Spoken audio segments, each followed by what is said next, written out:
main center of the body. Why must it be here? I watched my belly and my breast rise like a loaf of bread baking in the oven. Hey there, Teresa here.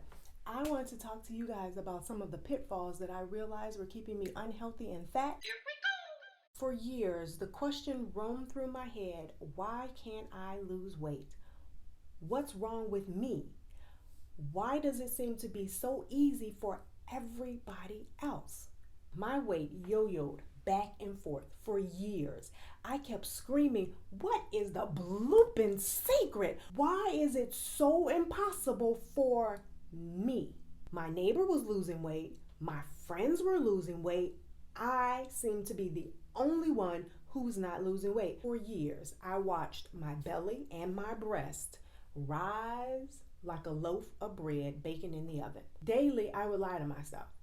Let's just be honest. I would say to myself stuff like, that's not fat. These curves, these thick, sexy curves. Or plumpness, that's hereditary. Yay. The other one was, these little extra pounds, they don't bother me. But then I would go into the bathroom, stand on the scale and look. And there were some times I came to tears. Even though the numbers wasn't going up or down, I didn't feel good in my skin. I didn't feel comfortable in my clothes. Just lying to myself. When I say I didn't feel good in my skin, I don't want anyone to think that you need to be a size 2 or 3 or 4 or 8. That's not what feeling good in your skin means. Feeling good in your skin means regardless of what the scale says, when you put on your clothes, you feel good in your clothes. You don't tug and pull on them when people come by, or you're sitting and eating and you don't instantly feel like you need to make excuses for what you're eating.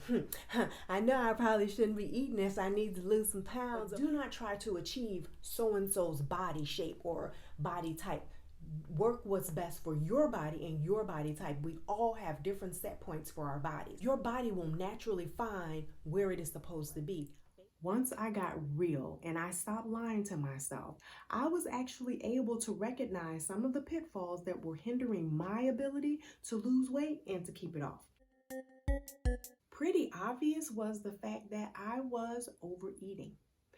I grew up in the era where it was important, it was mandated that you clean your plate. I was part of the clean plate club. I took that practice into my adult life, and then I came together with a group of friends who were all very athletic. Athletic people, they do things different. They train 3, 4, 5 times a week, and then they eat a lot. We would go and hang out at the all-you-can-eat buffet, and they would eat all they can eat, and my tiny little butt would try to eat like them, eating, going back 2, 3, 4, 5 plates, portions worth, and I'm trying to keep up with them and do the same thing. I just did not understand, or maybe I did, but I did not practice portion control. That was something that I needed to learn. So I learned the art of portion control. If you would like for me to come back and discuss with you how to portion control without constantly weighing and measuring things, type in the comment section below, portion ready. Next, I snacked. I snacked a lot. I used to eat a 5-pound bag of gummy bears every single day, all by myself. I did not share not a one with anybody. I was a new mom. I had just decided to become a stay-at-home mom. I was afraid. I was uncertain. I was terrified.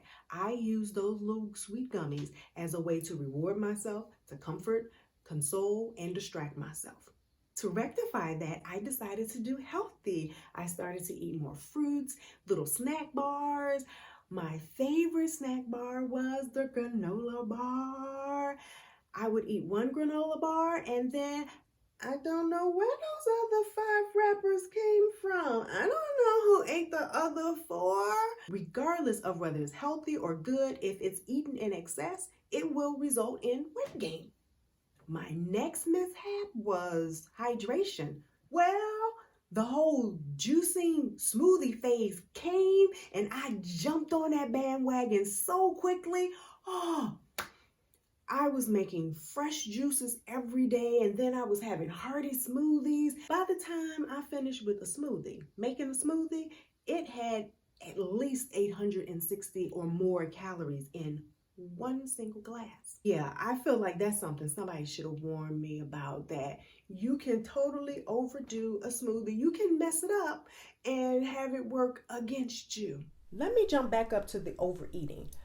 I realized that overeating came as a direct result of my inability to plan my meals. I winged it. If the fridge did not have leftovers, then I would go to my takeout menu drawer and close my eyes and randomly pick something. Eating on a whim had me eating too much. Here comes the most compelling mistake that I made. I did not realize that there is a dramatic difference between diet and lifestyle. I have been on pretty much almost every single diet you could name. There was Weight Watchers, there's the low carb, high fat, then the high fat. Now they call it keto. Back then it was just the high fat diet, FODMAP diet, raw food, vegetarian, specific carbohydrate diet. I was even on an all meat diet. Like that's all I ate was meat. No vegetables, just meat. Diet and lifestyle, the words are the same. Not really. They're very different. A diet is what my friends and I did. We would start it for day 1 and end day 7 and then go, what's next? That is a diet. It's stop and start, stop and start. Lifestyle is something that you do. It's a very similar behavior pattern that you do for an ongoing, prolonged period of time. That's what I needed to adopt. Once I got the lifestyle mindset, my health got better, the weight came off. Changing over to a lifestyle mentality was the hardest for me. I could no longer make the diet responsible for my inability to fit into my clothes a few days later. Once I made that shift over to the lifestyle, then it put a spotlight on me. Like I became accountable for me.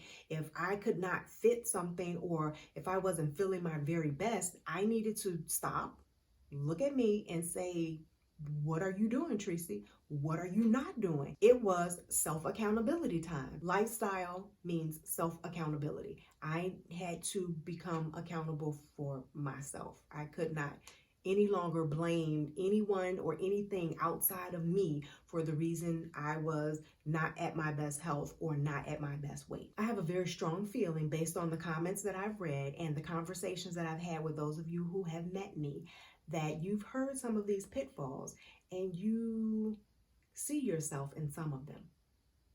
I would love for you to share with me down in the comment section below any of the hindrances that you have identified. Put those in the comment section below. Let's together go through those, sift through those, and begin to have our very best lives, our very best bodies, our very best health. Next week, I will share with you how I lost the weight without dieting. In the meanwhile, you can watch the up next video, which is my video on how to reduce belly fat. That is something that you can do today, right now. To see you every single week. I love it. I love it.